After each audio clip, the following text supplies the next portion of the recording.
تمہارا شیخ عبد القادر جیلانی کے ساتھ کیا لینا دینا؟ تم نماز کے جس طریقے کو مکھیاں مارنا کہتے ہو، تم نے اپنی پبلک کو یہ بتایا کہ یہ بغلوں میں بت رکھ کے آتے تھے تو رفع الیدین ہوتا تھا. جس شیخ عبد القادر جیلانی رحمۃ اللہ علیہ کے نام کے اوپر تم چندے اکٹھے کرتے ہو، 11ویں پکا پکا کے کھاتے ہو، کبھی اس 11ویں کے اوپر تمہاری جرت نہیں ہے کہ اس کی کتاب غنیت الطالبین سے نماز کا طریقہ بتا سکو. اس میں وہی طریقہ لکھا ہوا ہے جو بخاری اور مسلم میں ہے، رکوع میں جاتے وقت اور رکوع سے اٹھتے وقت رفع الیدین کے ساتھ نماز پڑھنا. تو تم غوث پاک کے عقیدے پہ کہاں سے آگے بھائی؟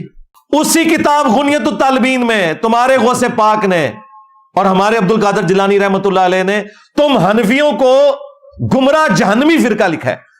ہاں، کتنی مزے کی بات ہے. اور اس سے زیادہ تکلیف دہ چیز انہوں نے لکھا ہے کہ اہل حدیث اصل میں اہل سنت ہے. چلو 2 چھکے مار کے گئے نا تو اور یہ چھاپی بھی ہے خود بریلویوں نے. نماز کا طریقہ، عقیدے وہ تو تمہارے والے ہے ہی نہیں تھے.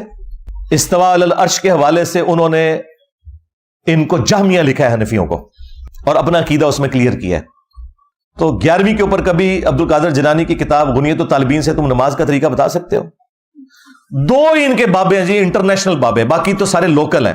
انٹرنیشنل بابے جو ہے نا 2 ہی ہیں، اور میں ان دونوں کی عزت کرتا ہوں کتاب و سنت کی حدود کے اندر.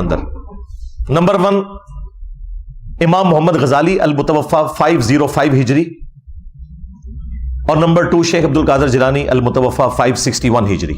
اور مزے کی بات، امام غزالی نے اپنی کتاب کیمیائے سعادت میں اور شیخ عبد القادر جیلانی نے اپنی کتاب غنیت الطالبین میں نماز کا وہی طریقہ لکھا ہے جو بخاری اور مسلم میں ہے، رکوع میں جاتے وقت اور رکوع سے اٹھتے وقت رفع الیدین کر کے نماز پڑھنا. اب مجھے بتائیں، یہ جو یہ کہہ رہا تھا کہ انجینئر تیری کیا اوقات، ہم غوث پاک کے عقیدے کے اوپر ہے، تمہاری تو نماز ہی غوث پاک والی نہیں ہے. اور اگر تم یہ کہتے ہو کہ نہیں وہ تو حنبلی تھے تو یہ بھی جھوٹ ہے، انہوں نے کہیں نہیں لکھا کہ میں حنبلی ہوں. اور دوسری بات، تمہارا پیران پیر تو حنبلی ہے تو تم حنفی کیوں ہو؟